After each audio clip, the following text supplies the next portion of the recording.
I am James David Manning, Senior Pastor of the Outlaw World Missionary Church in Harlem, New York. I'm also the originator of the Columbia Obama trial scheduled for the 14th of May, the year 2010. Due to the growing threatening circumstances surrounding this trial, I must now release the full transcript we wish to present, document, and prove at the Columbia Obama trial later this year. Obama was recruited in 1980 by the CIA while a student at Occidental College in Los Angeles, California. The CIA needed Muslims who were fluent in Farsi and other Islamic customs and understandings. Obama was perfect as an undercover agent. The CIA then later enlisted Columbia University to extend its foreign student program to Barrack Hussein Obama, that he might enroll in the universities around Karachi and in Pakistan, and also the Patrice Lumumba School in Moscow. With a perfect cover in the U.S. student identity, Obama became the lead agent in the arms and money supply to the struggling Taliban army against the Soviet war machine. Obama's cover was flawless and his skills as an agent incredible. He was more than integral to the Taliban victory later on that decade. Now, I will be presenting documentation to all that I say here in this announcement. But it is public knowledge that Obama traveled to Pakistan in 1981. We don't know how often he traveled between Pakistan and Russia, or his return to America and back to Pakistan and back to Columbia University off and on during his undercover operation in Afghanistan, training and being a money supply and source and interpreter for the CIA to the Taliban during those war years. The State Department, or the State Department of Records, have been scrubbed. The State Department of Records, have been scrubbed, and the State Department employee who scrubbed these records was killed to cover up the passport office break-in in April of 2008. His name was Lieutenant Quarrel Harris, a young African-American who was found shot dead in front of the Judah House of Praise Baptist Church in Northeast Washington, D.C. Obama learned his Islamic language skills while he spent 6 years in Indonesia with his stepfather and mother, Barry Soetoro. When he returned from his CIA assignment in the mid-'80s, he pressured the State Department to allow him to enter Harvard Law School. He excelled at Harvard, became the editor of the Law Review, where upon his graduation could have become a Supreme Court justice clerk, or a multi-million-dollar salary would have been offered to him at America's best law firms. Except for one thing: he did not have a legitimate background as a citizen or a student from Occidental or Columbia University.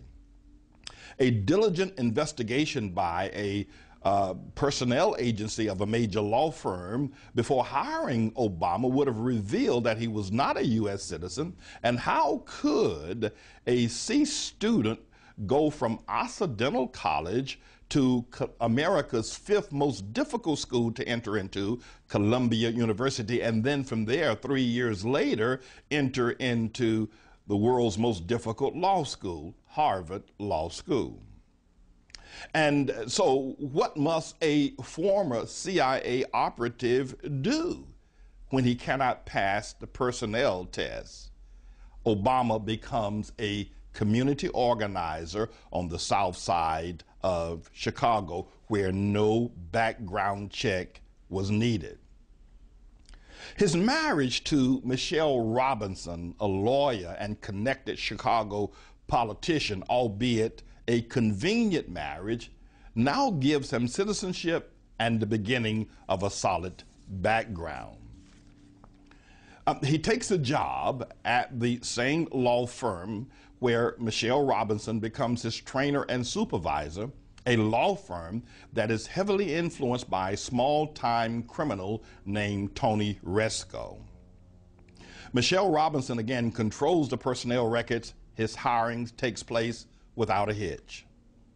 When questions were raised during the 2008 campaign for presidency about his Columbia years, he spun those questions and the media by declaring himself to be an ascetic, a monk, even a hermit, going days on end without speaking or interacting with anyone, and he did not live on campus with the regular Columbia College students. Today, Obama is a man who loves the limelight and can hardly tear himself away from any camera that he passes by, wants us to now believe that he was once a monk, a hermit, with no interaction with anyone. Michael Wolff, former MTA chairman and graduate of Columbia, says, and I quote, he remembers Obama as a very, very smart student and a great debater while he was at Columbia, and he was very active in student activities. Now, it appears that Michael Wolff remembers things about Obama that Obama does not remember about himself. Fox News, during the 2008 campaign and questions were raised about Obama's Columbia years, interviewed more than 400 people on campus during the years of 1980 to 1984. Students, nurses, librarians, custodians, people within the environs, shopkeepers alike. And they discovered in their investigation of the 400 people they questioned, not one of the 400 people remembers Barrack Hussein Obama during his alleged Columbia years. The Reagan-Bush administration and the Bush 43 administration, they all know this about Obama as a CIA operative and his help to win the war there for the Taliban in Afghanistan during the Russian invasion. They just did not expect Obama to win the Iowa caucus. When he won that, there was no way they could assassinate him, remove him from the scene. They had to allow him to march over the Clintons and over John McCain that he might be the president for whatever information he now holds or interaction he holds with the Soviet Union and over the American people as a threat. We as a government and as a people are being held hostage by this former CIA operative, Barrack Hussein Obama, who has heavy Muslim beliefs, Marxist politics, and has an intense hatred for this nation called America. Now, at the trial on the 14th of May, I will document all of these statements that are not general public knowledge that I have stated today when the trial is finally enjoined. But as stated previously, I must, because of growing threatening circumstances, present my case to the American people now. I'm James David Manning, Senior Pastor of the Outlaw World Missionary Church in Harlem, and also the host of the Manning Report.